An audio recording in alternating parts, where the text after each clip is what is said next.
First off, Darrell, a week of uninterrupted, no games this week, no midweek games. How has training been? Are you pleased with it? Yeah, I say it week in, week out. I can't fault the way the lads go about the work. The way they're professional about it, model professionals doing all the work, extra work, what you'd expect really. It's got to be given to be a pro footballer to do that, but they do it with an energy. They energise myself and the staff, and they keep chipping away and working away.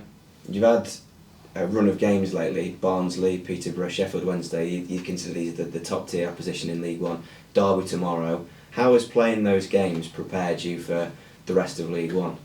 Yeah, I think, how I like to do it, I like to quarter the season up after tomorrow. We're slightly over a quarter of the season gone. I think it'll be a good assessment of where we're at tomorrow, having played some of the top teams in the division, or the bigger names in the division. And for me, it's about progression all the time, working on that, making sure that our second quarter is better than our first quarter, looking at the stats, doing individual player meetings, and just making sure that we're thriving to keep improving, to keep working hard at a game, and hopefully, start beating some of the bigger known teams in our league. And just on those teams that you've touched on there, you were playing teams like Barrow and Sutton last year, and you're playing these teams that some would consider championship level. What does that say about the Vale and their progression that you've had with them? Yeah, listen, it's a real good progression, but I certainly won't be disrespectful to other teams. It's the English tier of football is a very, very competitive football. There's loads of professionals, good clubs. So I'm not going to be disrespectful with other clubs, because that's the power of the English game. You've got to earn your right to play at levels. The clubs that are at this level, they're there for a reason, because they've fallen by the wayside a little bit. Big clubs, Championship clubs, Premier League clubs. And you look through all the divisions, there's some big clubs, even in League Two, that used to be ex-Premier League clubs. So that's how good and strong the tier is. There's no easy games in football. I'm sure Derby will be aware of that, and we're going to go there full of confidence and have a right good go at them. What you just said there as well, how impressed you've been with your side. The draw against Barnsley, the close game against Sheffield, that your team have showed these bigger teams what Port Vale are capable of. Proud's probably a bit too much, because we want to be winning football games. But yeah, no, I get what you're saying, and I appreciate what you're saying. But we want to be a winning team. That's the way why I wake up in the morning. We want to be winning these games. We're not really fussed of what size club we're playing. We want to be competing and winning these games, and that's got to be the message to my players. Is that, come on, okay, performances have been good against one or two of the big teams, but now we've got to turn them into wins. And why not try and start at Derby? It's new manager, Paul Warren's first home game, great attendance, great away following. So let's see if we can do it tomorrow. Are you enjoying it, League One, with everyone you've got to face, with how the team are playing, with the feeling around the club as well? Listen, I love my job. I'm privileged. I've always said it to be my manager here. It's such a great club with great owners, and just thriving every day to get better. Myself, my staff, my players. That has to be it. We can't stand still. You never crack football. I've always said this. You'll never ever crack it. You get a promotion, you got to get another one. You got to keep working. But as a job, I love my job. You mentioned Derby there. How difficult will it be to be taking on? You mentioned there that there's going to be a large crowd, a new manager. It's his first home game in front of all those fans. Is that something you have to take into consideration, actually, that they might be more up for it, if that's even possible? Listen, there's always a saying of up for it. There's not many games I've managed as a manager that players aren't up for it. It's just handling the big occasions is key.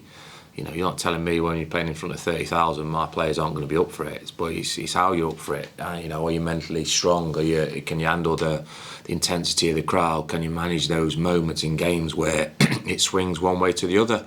So they're the things that I'm always looking at and questioning my players at. That can they go and prove themselves to get to the higher levels of League One? And like I said, tomorrow's a good assessment of that. You've spoken very proud about your players in terms of how they examine themselves in front of a Port Vale crowd.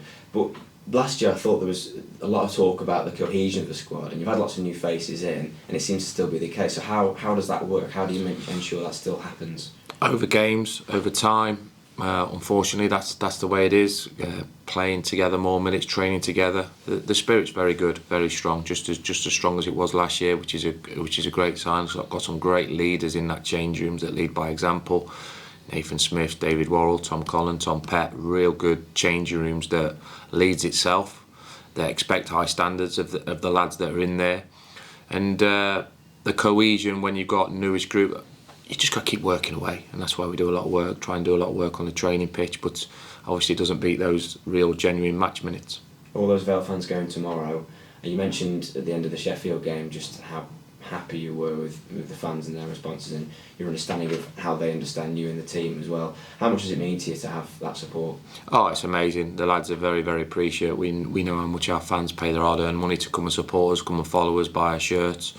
And all I ever say is that we're custodians of the club. You know, it's a supporters club.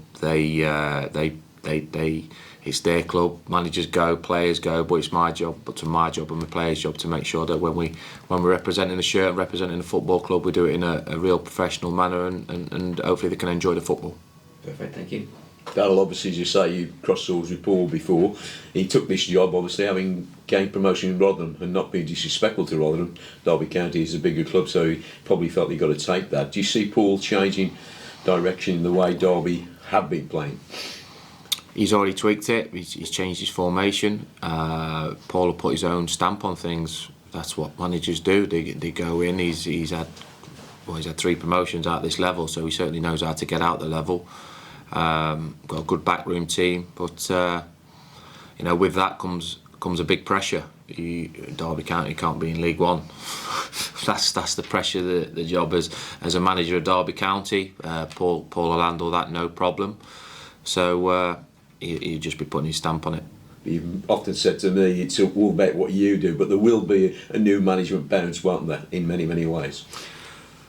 Yeah, I mean they won the game at Cambridge last week, and he's working with new players, new squad, and sometimes you get that bounce. Sometimes you don't get that bounce. I mean, when I took over, I didn't win for 7, did I? Where's the bloody bounce then?